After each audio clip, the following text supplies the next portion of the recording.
Oracle concerning Nineveh, the Book of the Vision of Nahum of Elkosh. A jealous and avenging God is the Lord.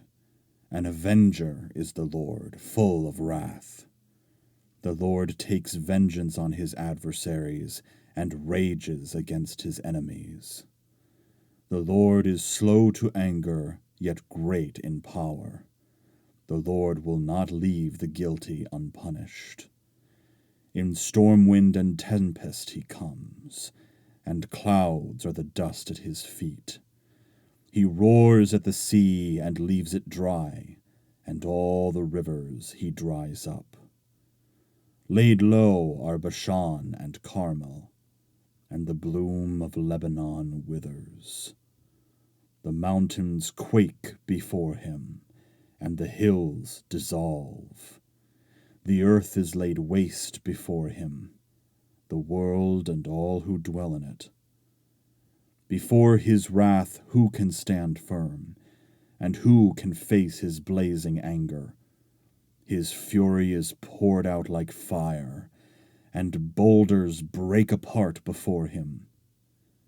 The Lord is good to those who wait for him, a refuge on the day of distress, taking care of those who look to him for protection when the flood rages. He makes an end of his opponents and pursues his enemies into darkness. What do you plot against the Lord, the one about to bring total destruction? No opponent rises a second time. Like a thorny thicket they are tangled, and like drunkards they are drunk. Like dry stubble they are utterly consumed. From you has come one plotting evil against the Lord, one giving sinister counsel. Thus says the Lord, though fully intact and so numerous, they shall be mown down and disappear. Though I have humbled you, I will humble you no more. Now I will break his yoke off of you and tear off your bonds. The Lord has commanded regarding you, no descendant will again bear your name. From the house of your gods I will abolish the carved and the molten image. I will make your grave a dung heap. At this moment on the mountains, the footsteps of one bearing good news, of one announcing peace.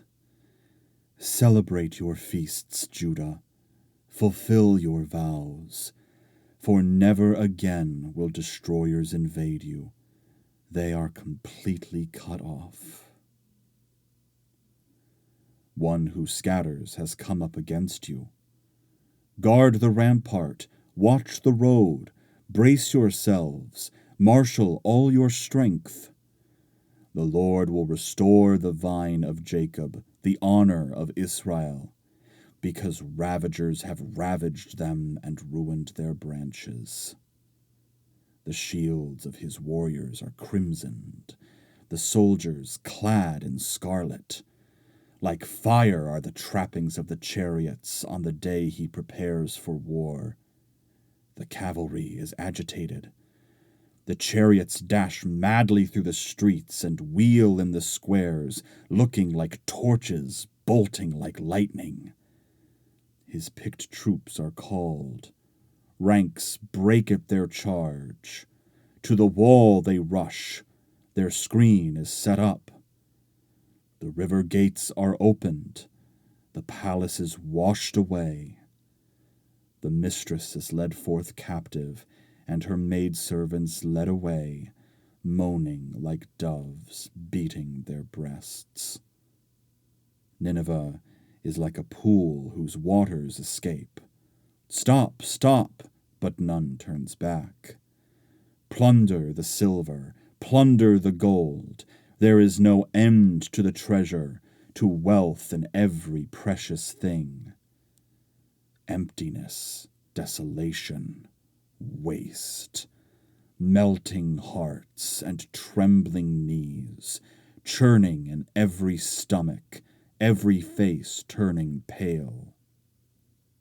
Where is the lioness's den, the young lion's cave, where the lion went in and out, and the cub, with no one to disturb them?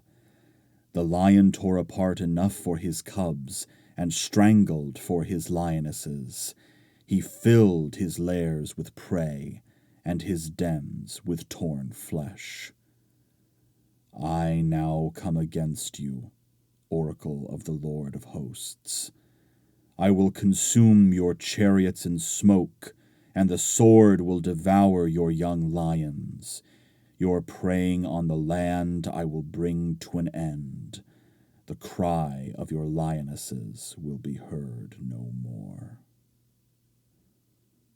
Ah, the bloody city, all lies, full of plunder, whose looting never stops. The crack of the whip, the rumbling of wheels, horses galloping, chariots bounding, cavalry charging, the flash of the sword, the gleam of the spear, a multitude of slain, a mass of corpses, endless bodies to stumble upon. For the many debaucheries of the prostitute, a charming mistress of witchcraft, who enslaved nations with her prostitution and peoples by her witchcraft. I now come against you, oracle of the Lord of hosts, and I will lift your skirt above your face. I will show your nakedness to the nations, to the kingdoms your shame. I will cast filth upon you, disgrace you, and make you a spectacle, until everyone who sees you runs from you, saying, Nineveh is destroyed. Who can pity her? Where can I find any to console you? Are you better than Noamon, that was set among the Nile's canals, surrounded by waters, with the river for her rampart and water for her wall? Ethiopia was her strength, and Egypt without end. Put and the Libyans were her allies. Yet even she became an exile and went into captivity.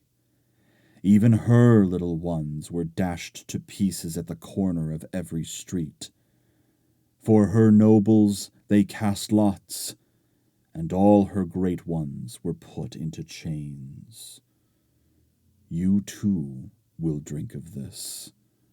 You will be overcome. You too will seek a refuge from the foe. But all your fortresses are fig trees bearing early figs.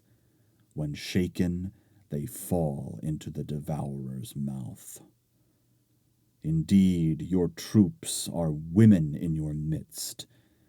To your foes are open wide the gates of your land. Fire has consumed their bars. Draw water for the siege. Strengthen your fortresses. Go down into the mud and tread the clay. Take hold of the brick mold. There the fire will consume you. The sword will cut you down.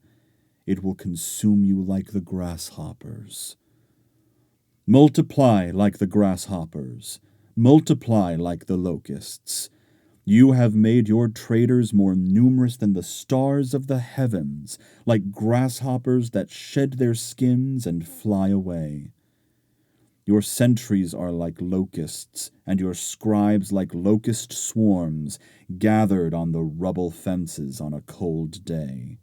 Yet when the sun rises, they vanish, and no one knows where they have gone.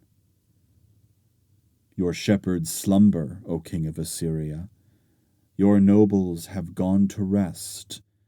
Your people are scattered upon the mountains, with none to gather them. There is no healing for your hurt. Your wound is fatal. All who hear this news of you clap their hands over you. For who has not suffered under your endless malice?